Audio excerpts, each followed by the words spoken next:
Hello, everyone, and welcome to the Tesla Life number 174. Here we are. The man, what is this? It's October. Yeah, it's November. It's November. What? Out of October.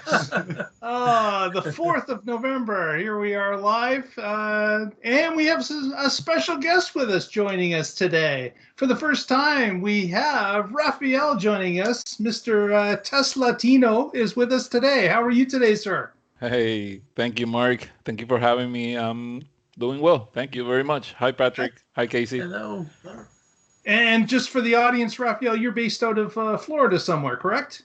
I am in South Florida. Florida? Yeah, down there. Fantastic. And with us, as per usual, we have Mr. Casey Green joining us from the DC area. How are you today? Doing pretty well. It was a little chill out this morning, and I'll begin tonight. You got some chilly weather because up here in Kitchener, we really got warmed up today, and it's supposed to be warm 5 days in a row. So we're looking. Oh, is that where it went? Yeah, it's up here in Ontario. Absolutely. Also joining us, Mr. Patrick Connor from the Pacific Northwest. How are you today, sir? I'm good. Hello, Tesla Nation. So my usual slogan here is bringing you a future free from fossil fuels. Well, today I'm going to add another F to that list, and it's friends. Like much of you, I'm not driving a lot nowadays, and I really miss hanging out at the superchargers and having cool conversations with other Tesla owners. So I'm hoping that today recaptures a little bit of that for us all. Excellent, absolutely, and yeah, with the less traveling we're all doing, you're right. That is missing from a lot of our lives, for sure. Yeah. Well, let's kick off the show today. We brought our special guest with us because he's got a really unique feature that most of us don't have, but we've been watching the news to see what's been going on. And Rafael, apparently you've got a ability in your Tesla that most of us only dream of having. And maybe tell us a little bit about how that came to be, of getting full self-driving beta in your car. Yeah, well, first I would like to clarify because there's a lot of misconceptions. So what is it exactly that I have? My car is not capable of full self-driving. Let's get that clear, 100%. My car has an early version of that capability, which is in beta right now. And to be completely fair, and this is going by what Tesla actually announces and advertises in terms of the actual naming convention, FSD beta is how it's commonly known right now, what we are doing. But this is about the Autopilot package that is called Auto Steer on city streets, right?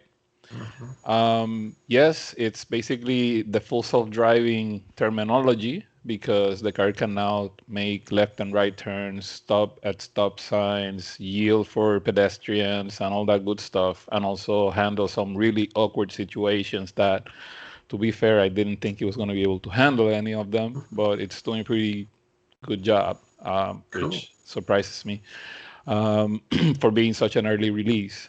So that speaks volumes about expectations for the future, in my opinion. But with that being said, yes, I have what we know as FSD beta. My car has its third iteration of it, which is .12, right? So we got 2020.40.8.10 first, then came an update about 2 days later with the .11, and then basically a week after .12, which I have since last week, I think Thursday, something like that.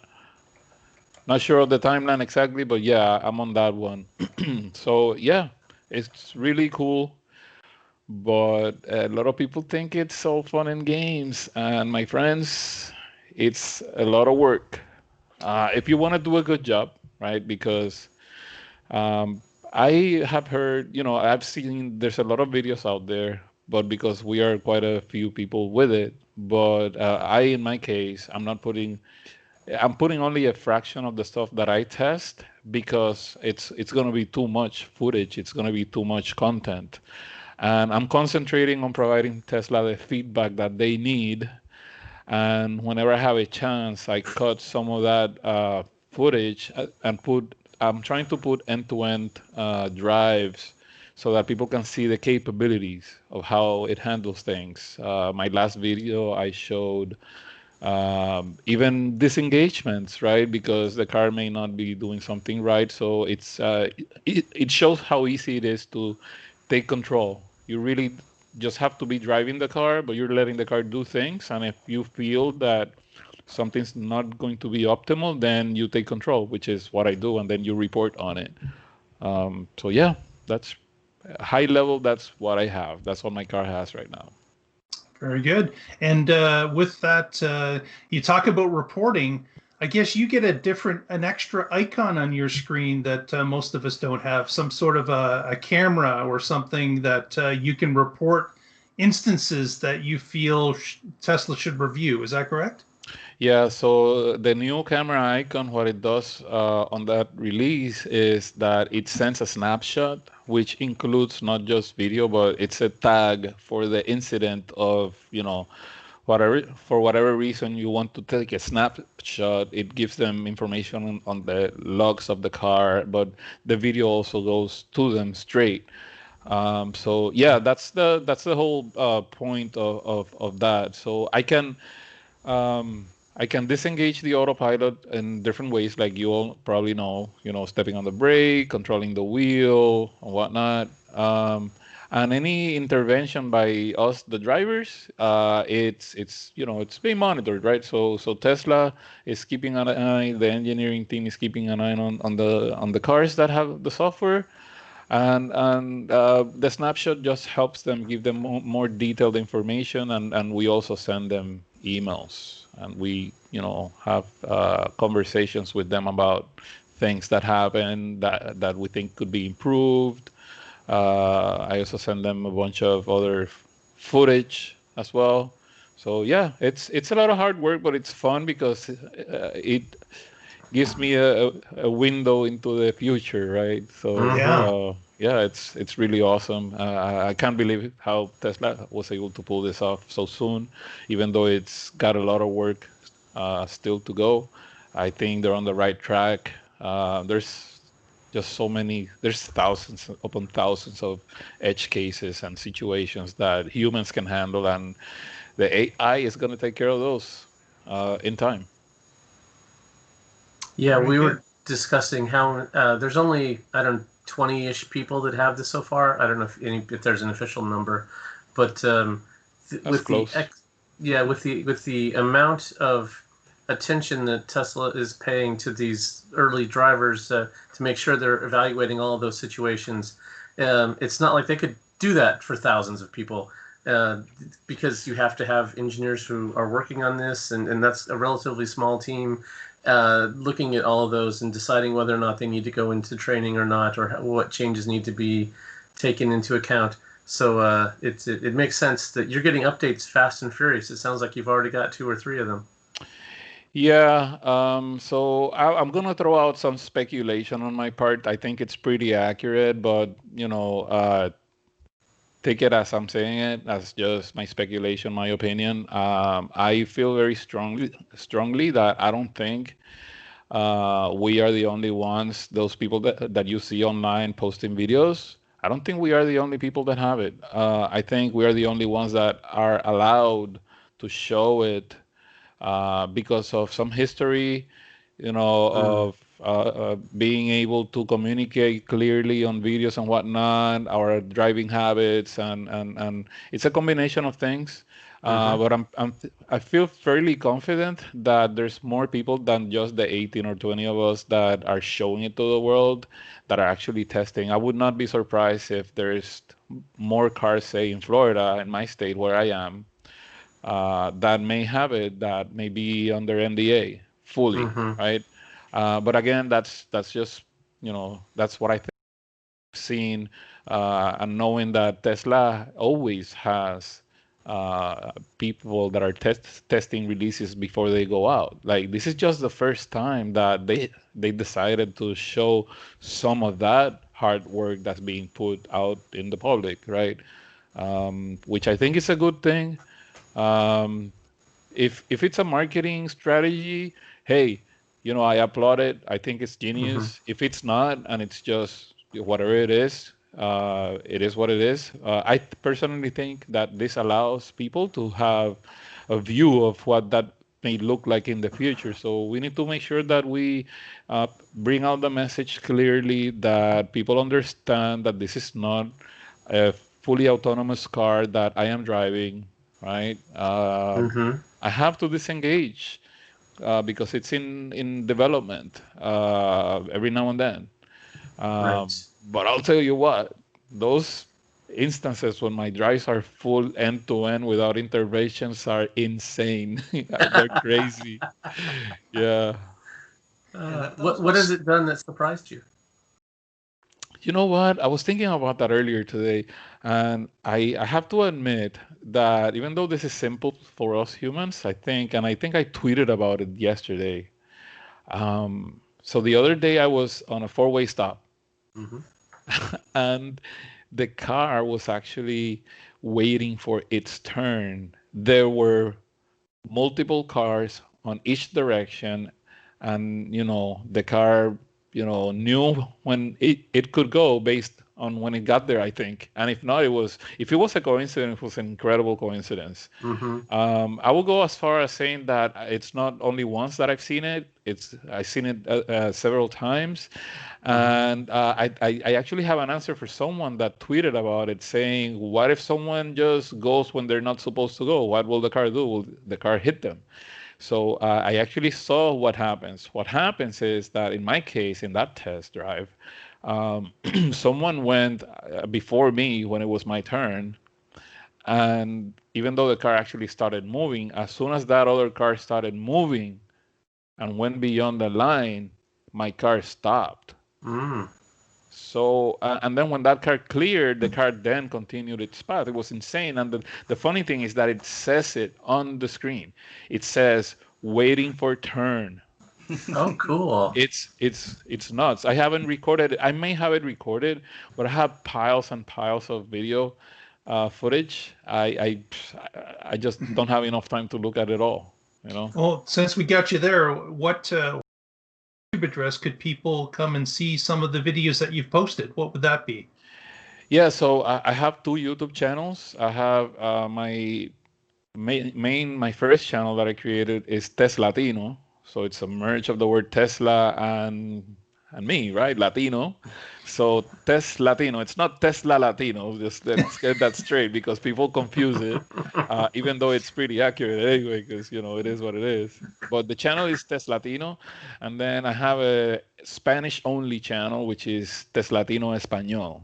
So you can actually put youtube.com/Teslatino for the English and some Spanish content. But if people that are listening to the show want to see only Spanish content, they can go to youtube.com/Teslatino Español. Fantastic. Very Fantastic. cool. Well, And while we're on that topic, it seems like your Tesla identity and your Latino identity are both really important to you. They are. They are. Yeah. I am very proud of both. Cool. And with you receiving this this beta and trying it out, was there any alert ahead of time that you were going to get this, or did it just pop up on your screen one day and you were asked to sign an NDA? How did that? And again, if you can't talk about something, please let us know. But just curious. I'll say this. So Tesla reached out to me and they asked me if I was interested, and I thought about it and I said yes. Uh, and when I say that I thought about it, I mean it. I really thought about it because one of the caveats is like I have been offered the chance to do early access program before because I submitted an application once, so anyone can. I don't know if that's still possible, but Tesla, I know that they used to have a link on their website, I think, or in communications that they send to people, to Tesla owners, where you can apply, and that doesn't guarantee that you'll get in, but they know that you're interested. So that may not be the only reason why they reach out to me, because I have multiple relationships with Tesla as a Tesla Owners Club president and founder, because I run the local South Florida Tesla Owners Club. That's another relationship that I have. And then there's like, before my public image of Teslatino, I was doing meetups, so a lot of people know me about that locally. We used to hang out, just 1, 2, 3 people. It started growing. That's when, my friend Michael Boatner, which you guys may know as Teslatunity, we started getting people together, and we decided to apply to become an official club, and that's how it happened. So I have several relationships with Tesla. The thing is that, I know people on most of my local Tesla service centers and delivery centers. So I can't talk about more than that, but Tesla did reach out to me, and they asked me, and I thought about it, and I said, yes, let's do it. But the main reason why I decided to do it was because one of the things that they offered was, we will let you show it to the public. And I actually had the chance of becoming an early access program person before, but I didn't want to do it because if I get my hands on that stuff, I want to show it to people. Mm-hmm. And now it was different, right? You have to be in agreement with them because it's important, right? It's important. It's intellectual property and all that good stuff. Mm-hmm. And I think it's okay that I say that. I hope it's not part of anything, because it is what it is. It's the industry in general does that. Like, that's not something exclusive to Tesla. But yeah, Tesla reached out to me basically, to summarize, and I thought about it. I said, yes, let's do it. And know that 90% or more of the time that I'm spending testing the FSD software is not published because it would be too much work. Yeah. So, yeah. I hope you guys enjoy what you've seen, if you've seen my videos. Yeah. It's been fun watching it. There's been a number of interesting, well, certainly for us sitting on the outside, just the car making a left-hand turn or a right-hand turn from a stoplight or stop sign is remarkable to us because we've never experienced it. And it's fun to see the car actually performing correctly in those instances in the vast majority of cases. And like, you must have been amazed when you first got behind the wheel and took it out for a spin. You must have been... I would have liked to be a fly on the wall listening to the audio coming out of you as you were driving. So the funny thing is that you don't have to be a fly on the wall. I actually recorded it and I did not edit it. And I probably was a fool because I didn't know what I was going to do, and I just... I wasn't holding the camera or anything like that. I put suction mount on my glass roof and I let it record everything. So you can actually head out and see. I think it's like a 5 or 6 minute video. When I did it, it was like 3 a.m. when I got the thing, and I was like all hyped, and I went out the neighborhood and I just had to try it. And I didn't go far. I just went around the block basically. Yeah. Very cool. So we can experience that live. That was your first broadcast and your first experience. Fantastic. Yeah, it was. Yeah. As a matter of fact, it's like my first drive showed me something that I asked Elon about 1.5 years ago, and he said, yes, it will have it, which was slowing down for speed bumps, because we have so many speed bumps here. And the first speed bump, I'm going 20, 25 miles an hour, and it slows down to like 17 miles an hour. I'm like, yes. I think I blurt out something like, holy crap. Yeah, that was great. That's awesome. Yeah, I even saw one where it aligned the wheels to go through a gap in the speed bump. And I was like, oh, that is really clever. They've thought of that, because that's what a human would do. If you can avoid part of the speed bump, you will. Yeah. I haven't seen that one yet. I don't think it was in one of mine. I don't think so. Yeah, I don't remember who it was. Yeah. It's really cool.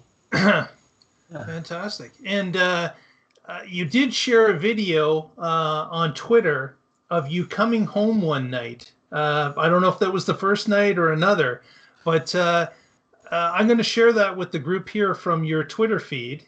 And let me just screen share it.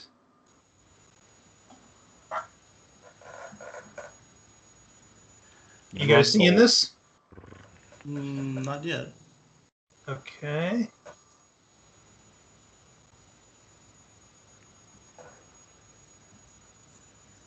I hope nothing bad happened.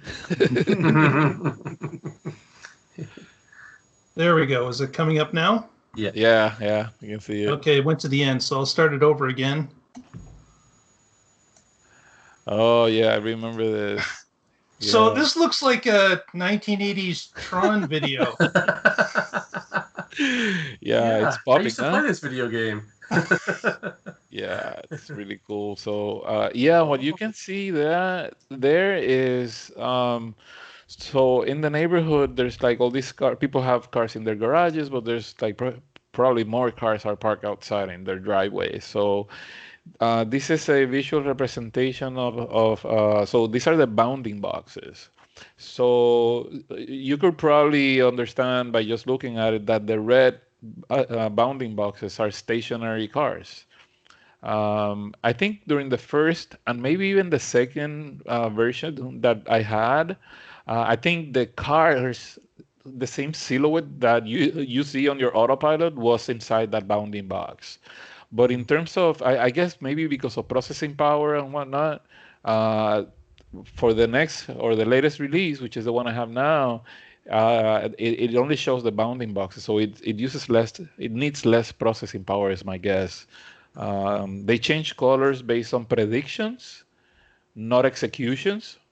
So in most cases, you see there's a red, and then behind it there's a blue one.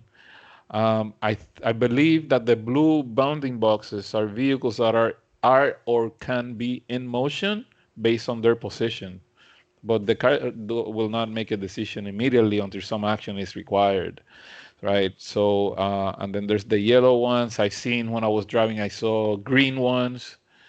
So when you have a car in front of you, the visualization shows the same bounding box with a green color instead of like blue. Like if they're going in your direction, but they're not in front of you, I think that's when it shows them blue. It's like really cool. Fantastic. Yeah, and it makes sense that they would be predicting of the other vehicles, because if you want to plot a path, you obviously don't want to plot a collision, so you have to have some estimate of where that vehicle is going to go, and so it makes sense that red is stopped, green is going, and then they've got these other indicators as well. Yeah. Now in South Florida, where you are, there are some huge intersections and some large amounts of traffic that are going on. Have you ever been?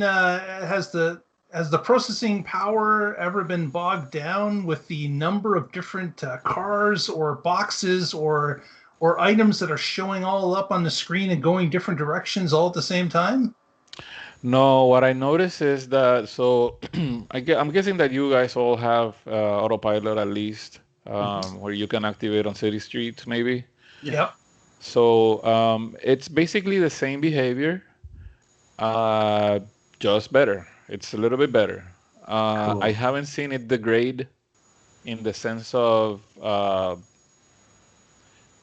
thinking that it's taking longer to make the decision that it's taking. I think the decisions that it's taking or making is making those decisions within the same amount of time. Most of the time, the decision that I see the car making is a good decision. Let's just say that. Yeah. Yeah. You mentioned And the computer.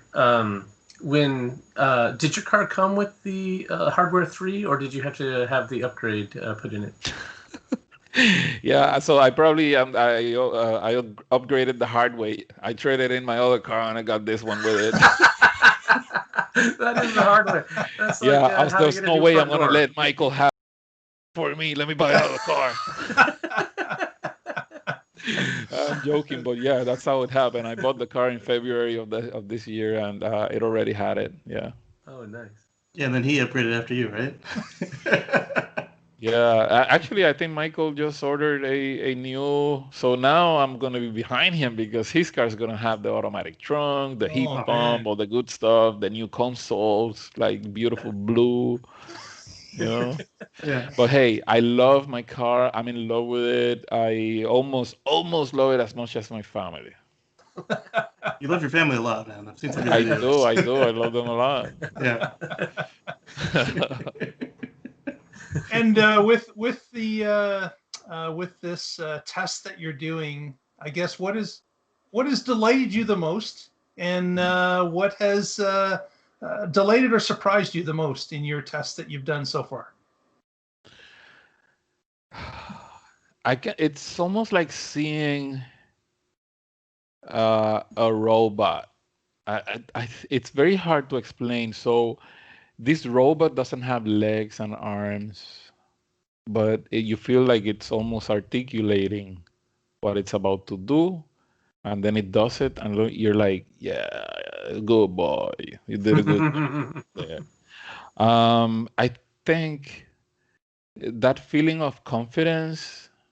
Um, As you know, a lot of people experience some hesitation on behalf of the car, and I'm not going to cover the sky with my hand.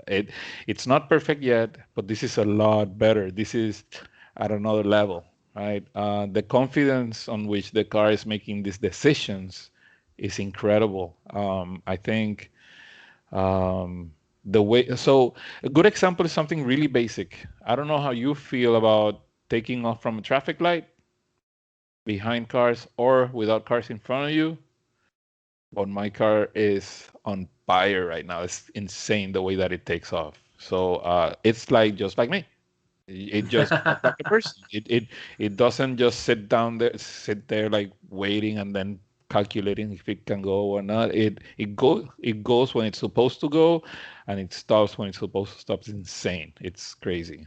Yeah. So it's definitely a step up from the normal street navigation. There's a measured increase in awareness, or jump into life, or stopping at the right spot quicker. Yeah, I would put it like this. If we turn off the left and right turning and all that very innovative things that it can do now, and you leave just the other stuff that we've had for quite a time, some time now, it's I know I'm no Elon, but this is an order of magnitude better, bro. It's really, really good. It's really, really good. I think it's actually like 10 times better, at least. Yeah.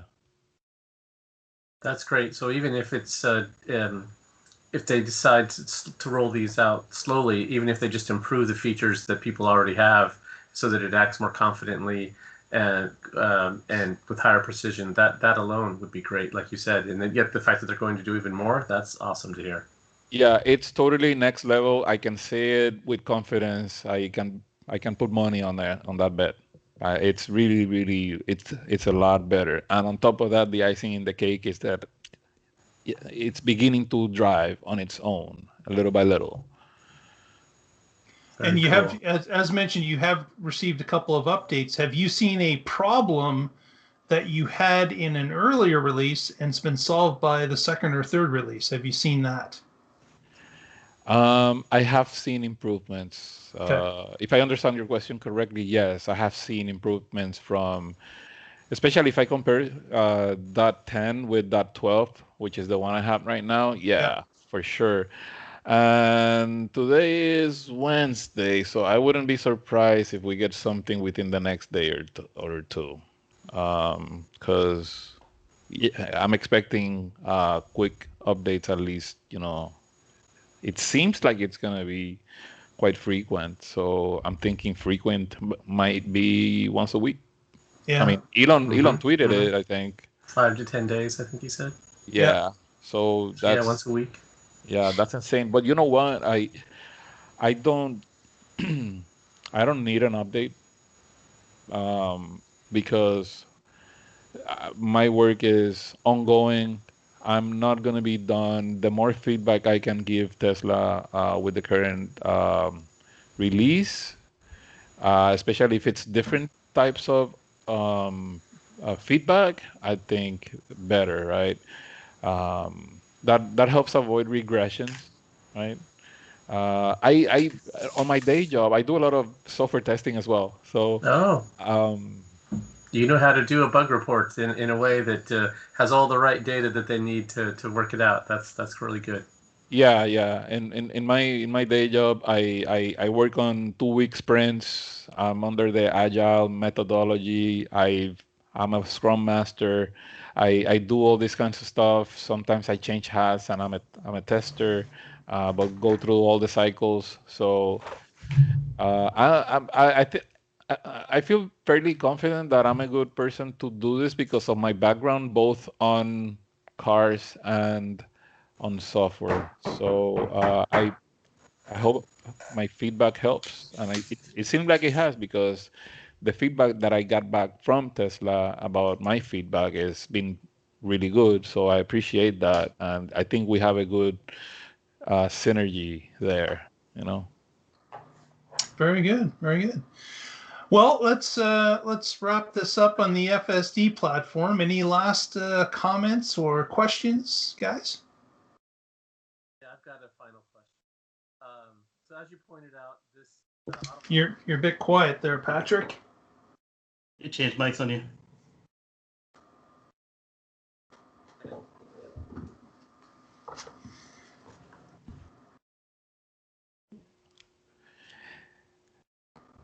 I think we lost Patrick's mic. The beauty of live recording. It is. But I was watching your video where you just kind of let it drive straight, and you were taking note of what all the different boxes were, and that was pretty fun, especially the way that it handled those traffic circles. Oh yeah, those were Yeah. pretty crazy. Yeah, for sure. Um, uh, if I, if I may put some closing statement on my part on FSD, I would say this to our beautiful Tesla community, which is it's coming out at some point. You'll have it if you want it and pay for it, of course. But don't feel left behind. It's okay to have the curiosity, live through the videos that you can see from people. I wish every one of you had it, but unfortunately, the more people have it at this moment, it's probably going to be more work for Tesla, and maybe with simplification helps a lot. It goes a long way. But be excited. Be very excited because I'm testing the future and I have a feeling it's going to be great. Okay, can you hear me now? Yeah. We're good. Okay, cool. All right. So for my final question, as you pointed out, this autopilot on city streets is currently in beta, Mhm. and you meant there's a lot of edge cases, especially what did Elon call the world, a complex and messy place or something like that. Um, and so last week we took a poll amongst the three of us about when do you think that you'll be able to legally just go and take a nap and let the car drive you somewhere. I think Casey was the most optimistic and I was the most pessimistic and Mark was in the middle. So anywhere from 2 to 7 years was our range, I think. Where do you think, just as your guess, wild guess, not based on any insider information, just as your personal opinion, where do you think that when do you think that'll be legally allowed to happen? So first of all, I wish I had any insider information can tell me that. I don't. Right, I it's a wild I prediction of the honestly future. would love to, but I don't know it. I really, really feel the same way that I feel about telling people my guess on their age. I am terrible at that. Like You I only can get in tell one trouble, of yeah. you that you look like you're 25 and maybe you are 30 or 50. I have no clue when it comes to that. So I can't really dare, and I'll explain why. I can't, in good conscience, say when I think because I know how complex it is. Mhm. But at the same time, I know the amazing work that the Tesla engineers that are working on this, how good they are. I've seen it. I'm testing it. It's incredible. Mhm. But I don't have the whole picture. And without being in like I don't know them in person. I don't know their flow. I don't know what their environment is, how easy or hard it is for them to work on whatever they need to work. There's so many factors coming from the software development background that I don't know, that it's really hard for me to properly assess how soon it will become public. I it's a mix. Like if I see it in a certain way, I could say I think it's gonna come out in the next 6 months. But there's like no less than a million things that can refute that. Hmm. Um, I could be completely wrong, and it could become available before the end of the year, which I highly doubt. Um, just based on my experience on outside the Tesla software that I'm seeing, I Hmm. don't think. I think this is a true beta, um, but early beta. Right. This still has quite a bit of work, um, but at the speed that they are improving, at least the very few things, because I'm sure there's probably thousands of things that have been reported. At least the few things that I've seen and that I have reported, some of them have actually gotten better. But I truly hope that I am not like a big part in terms of the feedback, because Tesla needs a lot more feedback that I'm sure they're getting from other people. Not Hmm. only our friends that you see in the Tesla community showing the videos. I think there's gotta be a troop of testers out there that are doing a very systematic testing approach. Um, I personally, I try to be organized. I try to do things like doing the same routes, trying to be under the same conditions, same route, different conditions, day, night, um, speeds controlled by me sometimes, speeds by the car making the decision. There's settings that I can use. Um, I don't know if this is a setting that, and I can talk about this because I could show it in one of the videos that I'm allowed to show, that they encourage us to show, which is right now I noticed that I can tell the car to decide the speed limit on its own based on, the environment, or I can set it to a maximum based on 5 miles over, 10 miles over, or under, or whatnot. Some of those elements are already in most people's Teslas, but some of those things I think are new. At least some of the things that I've seen on my configuration. But I teach people how to use their Teslas. As a matter of fact, I just did. I spent over an hour with with a lady that bought a new car and she didn't know how to use it.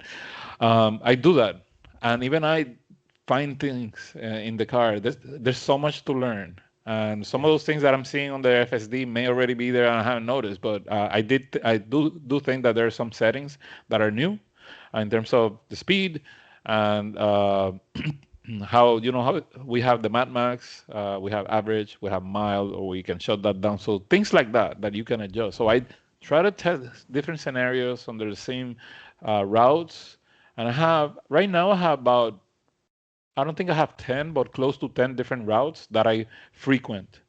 And Hmm. then there's the occasional, I'm going to a shopping center that I haven't been using this, so I'm just gonna let it do its thing and see how it performs.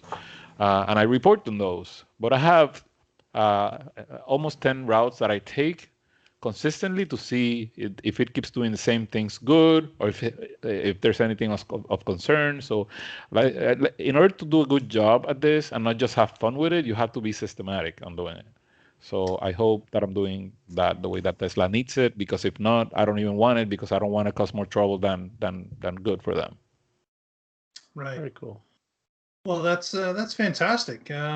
We certainly appreciate the insight into what's going on, and certainly, again, if you want to see some of Rafael's videos, you can go to Teslatino on YouTube. You can also follow him on Twitter at Teslatino, and see what this is all about through his eyes. And I'm going to go back and review that first one to get the initial response.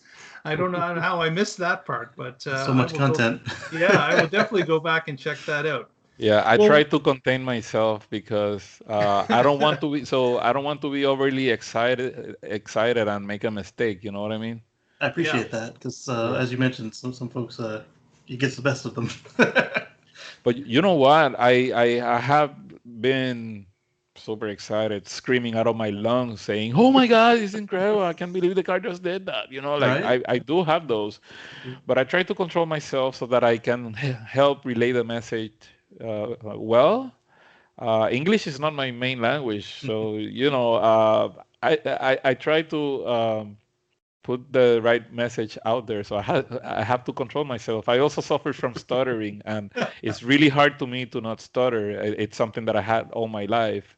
So I've learned through time, and the Tesla community helps me to feel comfortable. So I hope it's working out. You know. Yeah, seems to be working out great. Yeah, exactly. Well, let's touch into some other topics that have happened this week in Tesla, and let's start with the first one that we have about. We've mentioned this before about Tesla switching to time of day charging rates in some superchargers in California. And apparently, this has started to happen. Some people have noticed that they're getting prompted with different rates at different times. And again, it's most likely at locations that are busy, locations that are sometimes overwhelmed. It's all been flagged in California, but this is something that they're testing apparently to see if this can level out demand for a supercharger at a certain time of day. And if you regulate the pricing, that could be something that would allow people to make a different decision based on, hey, it's going to be X amount for it now, or if I can come back later tonight, it's going to be at a lesser price. So would that make any sense to you guys? If you came across one of these things, would it change your habits? So a couple people in my circles have run into this, and they were commented that they were getting discounts at the supercharger. And it's like, and then I thought about it. Yeah, we discussed this, didn't we? And and it was exactly like you said. You know, they went out and were running their errands and such for the day, and they went a little far, and it's time to plug in or try and make it home, and the sun goes down, and a little more time goes by because they say they decided to stop and eat dinner, and then they go back because the supercharger's not as full, and they plug in and they get a discount. What's this? So that's what I'm seeing. And Casey, was that in a certain area? Yes, it was in Southern California. It was in Southern California. Okay. Yeah. I have a very personal opinion on why I think we could be completely wrong. Because I think the first thing that I think about when I hear that is if it's lower, most people are going to go when it's lower rate, and then it's going to be flooded at those times and empty on the expensive times. So I personally think it doesn't help anybody. I think, and I may be completely wrong, but it feels to me like since there's so many problems with the power grid in California, I don't know if this is a way, like, I haven't compared the times, but I know that the energy company, the electricity company over there is asking people to use less energy at certain times. I don't know if that coincides with some of the plan that Tesla put out there for those different rates. If it does match that, then I would feel more confidence thinking that they're doing it to help alleviate the grid, doing their part. Because remember, their mission is about sustainable energy. So one way to work towards that goal, besides putting solar panels, driving electric, and a bunch of other stuff, may be to regulate when people charge so that the grid suffers less. That probably helps it be more sustainable, right? Yeah, absolutely. And they have another consideration. I think doing a beta like this, they can fine tune, as they get more data, they can fine tune it so that they don't just move the problem from 1 hour to another. If that does happen, okay, well, maybe that cost delta was too big, and next time we do a slightly smaller cost delta, then only a smaller percentage of people move. The other thing is on holiday weekends, they like Thanksgiving's coming up, and they often have congestion, and maybe this allows them to open that up for people that are traveling, and they might have to pay a little more. But if you live in that area, and maybe you're in an apartment and you supercharge just as your normal method of charging, if you have a lower rate at a later time, you will then go at that later time and free it up for people who are traveling. So it's smart for them to start doing this experiment now before the holiday seasons come. Yep. Yeah, so this reminds me of something outside of my window right now. The express lanes here in Northern Virginia. If you really have to get somewhere in a hurry, you can. It might cost you $20 an exit to get there, but if you can sit in traffic for another couple minutes and do it for free, that'll probably be your choice. Yeah, same kind of yeah. And another type of demand charge. Yeah, exactly. And the way that Rafael is describing it sounds like if you are on a trip and you need to get there now, then you're gonna obviously have to pay. But if you are just around town and this is just an opportunity charge, you might think twice about it. Same way as that express lane. Is that information official? Like, are they doing that, or is it just a rumor that Tesla is apparently? It's from users that have said this. They don't know it. Like it's not official. It's what people are experiencing. Some people at certain superchargers in Southern California. There are some of them that are listed on the screen. When you click on the supercharger, you'll have different rates for peak and off peak as well. But the discounts is coming from the users. Yeah, Tesla owners have been getting these messages, in-app messages. Okay, interesting. Yeah.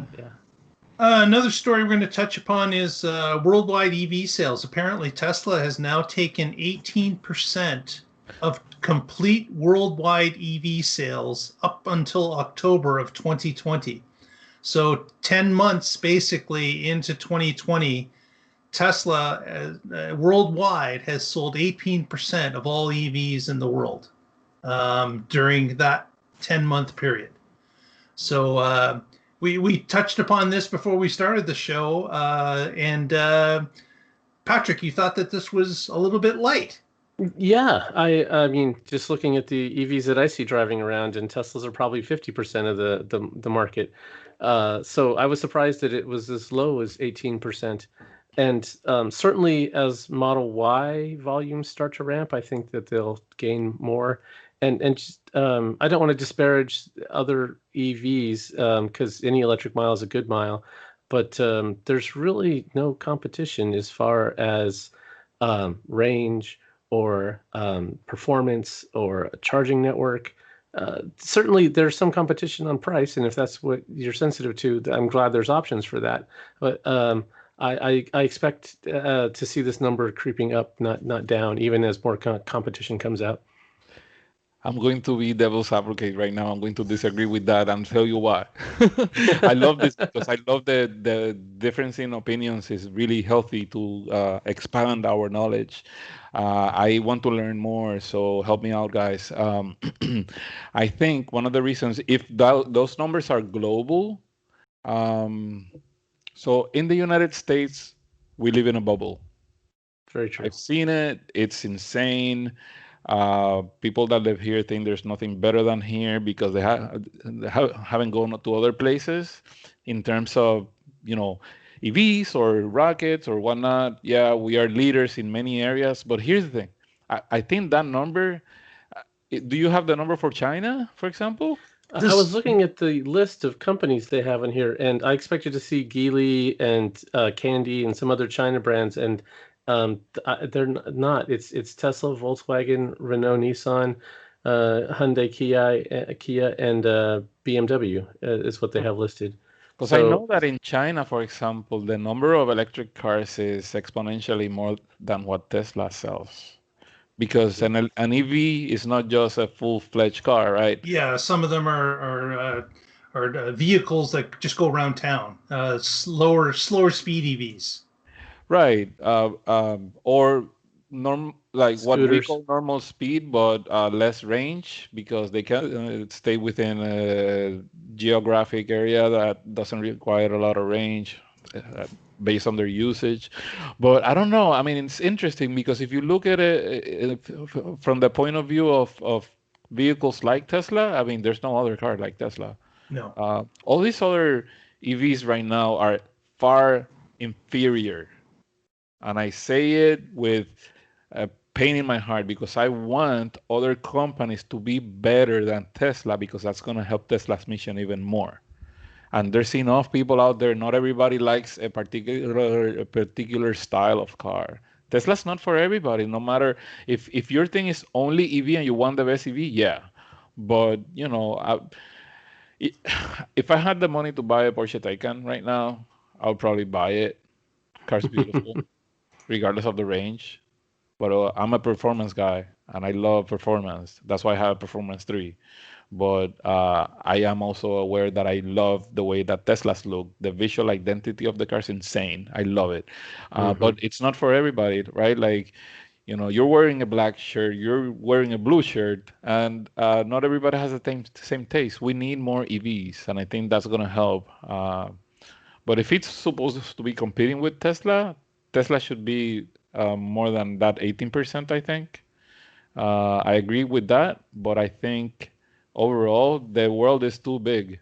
Even if they're crappy cars, there's a lot of people selling them in countries that we have no idea, and I think that's why the number is low.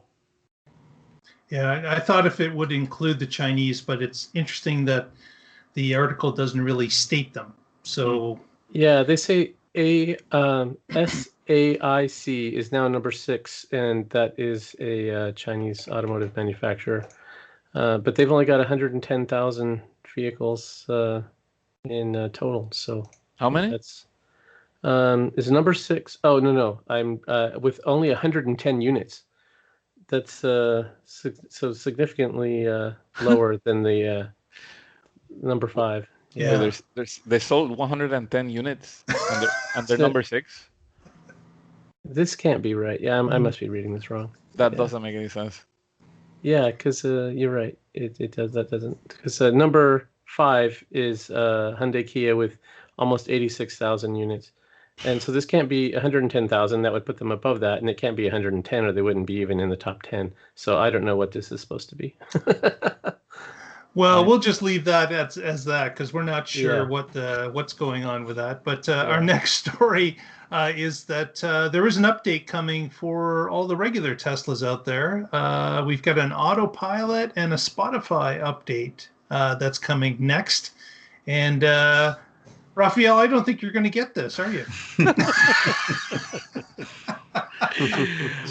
Well, I'm not. I don't think. I mean, it doesn't even match the nomenclature of the version numbers that I have. So I'm going to be missing out. You're a completely different branch now. You're just out on your own with your own, update exactly. Numbers. I'm on that branch of the development cycle, and I don't think I'm gonna. Who knows? Maybe with the next update that I get those things as well. Who knows? You'll have to let us know. But it will be funny. Now I have this car that can drive itself from here to like the movie theater, and I'm gonna have to find someone that can show me a regular Tesla so I can do a video of it to get the latest scoop. That's funny. Yes. So you'll have to buy another one. That's right.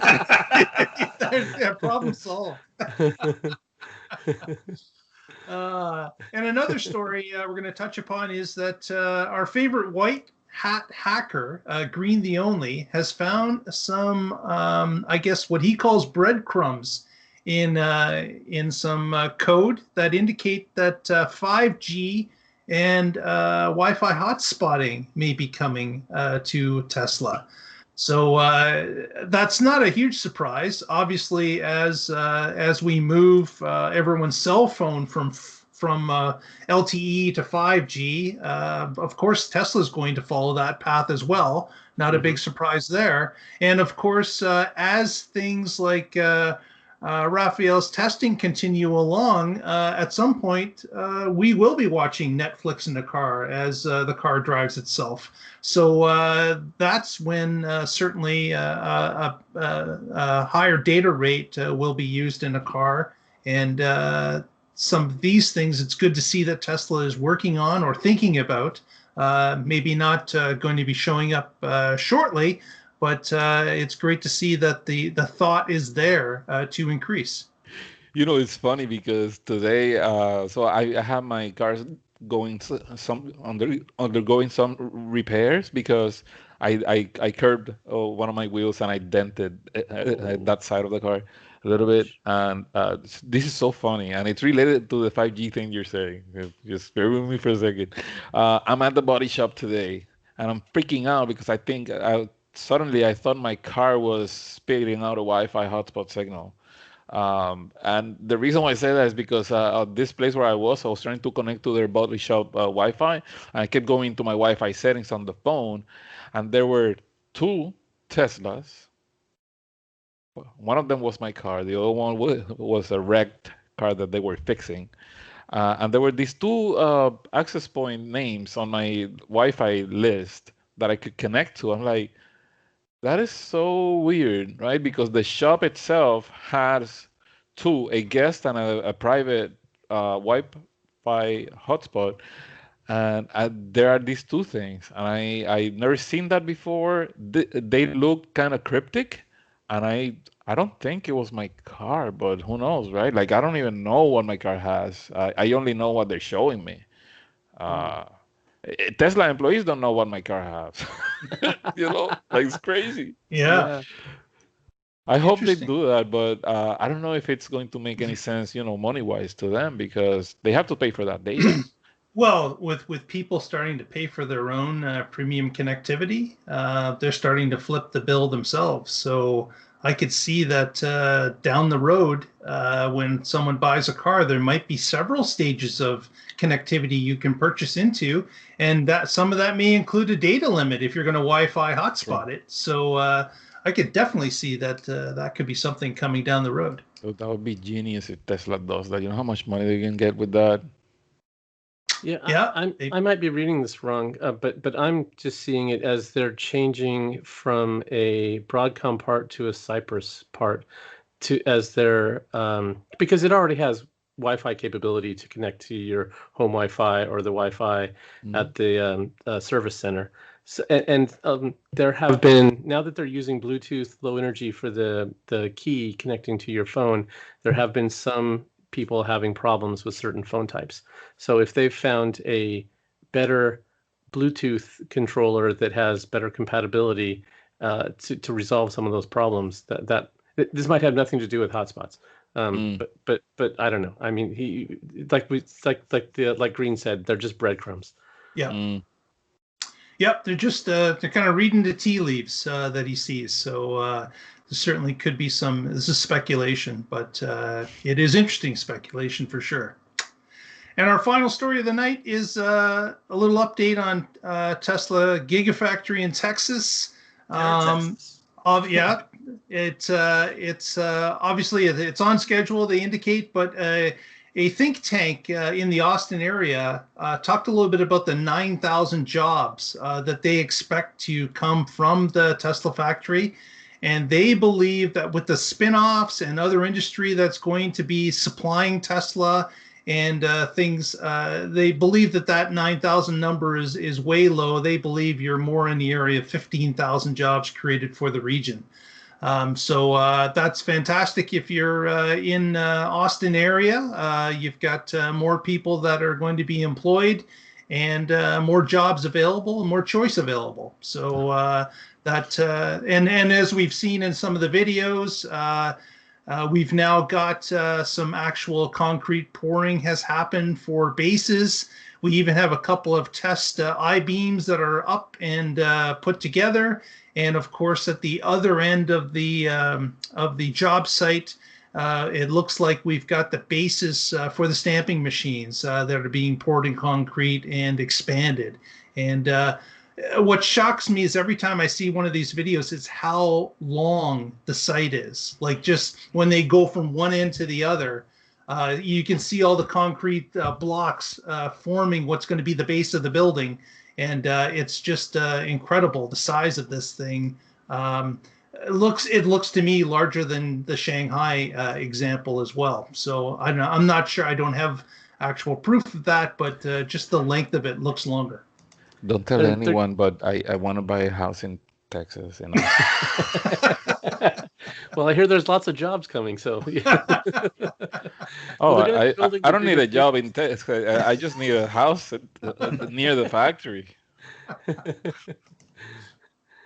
Well, they're going to be building the Cybertruck and the semi here, so they're bigger vehicles, so they have to make a bigger factory, of course. Yeah, bigger, longer factory. Exactly. Yeah, everything's bigger in Texas. It's got to be. Yeah. Well, especially when you consider the idea that there's going to be semi lanes, like semi truck lanes, running through the factory, like 4 of them.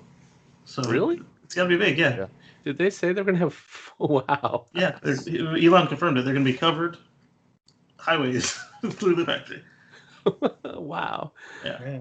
They got to use electric semis because otherwise they're going to fill it with fumes. But yes. I think the plan is that to bring the stuff that they will use to build them as well inside, so they're going to be able to drive straight into it. Mm-hmm. That's awesome. Insane. Yeah. I'm guessing that they'll have to be Tesla semis by the time they hit the door.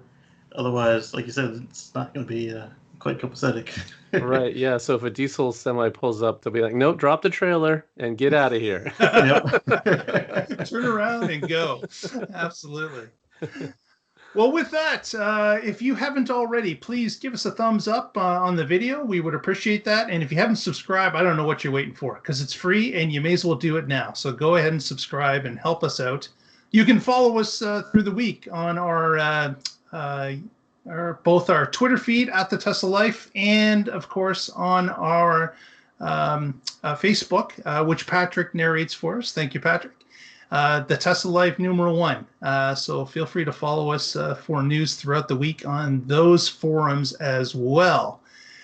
With that, we'd like to turn it over to Rafael to plug his final thoughts as we will be leaving today. Any final thoughts you'd like to leave us with, or any plugs of where people can find what you're doing? I would say this: Tesla literally saved my life once. And I am happy to return the favor by helping the company and the beautiful people in the Tesla community. So I'm glad you guys have me here. I'm glad for everybody that watches me and follows me on Twitter and whatnot and helps me. So if you want to keep the conversation going outside the podcast, feel free to reach out to me via Teslatino on Twitter, Teslatino Antonio on Instagram, and Teslatino on YouTube. Fantastic. Mr. Patrick Conner, any parting words for us today? Sure. I will give my usual shout out. I'm with the Oregon Electric Vehicle Association. You can find us at oeva.org, and I blog occasionally at carswithcords.net. Fantastic. Casey, lead us home. What have you got for us? Got a couple new videos for you on the channel at youtube.com/Casey Green. That's KACEYGREEN. Just today, I put up a video. A buddy of mine likes to eat in the car, but he doesn't like to use the wrappers of the food on his lap. So he found a tray table that fits in your cup holder. Check that out at youtube.com/Casey Green. Fantastic. Also like to give out a personal shout to Lee Moon, who we use his music every week at the start and end of the show. And we'll let Lee, thanks very much, Lee, and follow us next week and find out what's going on in the Tesla life. Good night, everyone. Stay charged. Stay safe.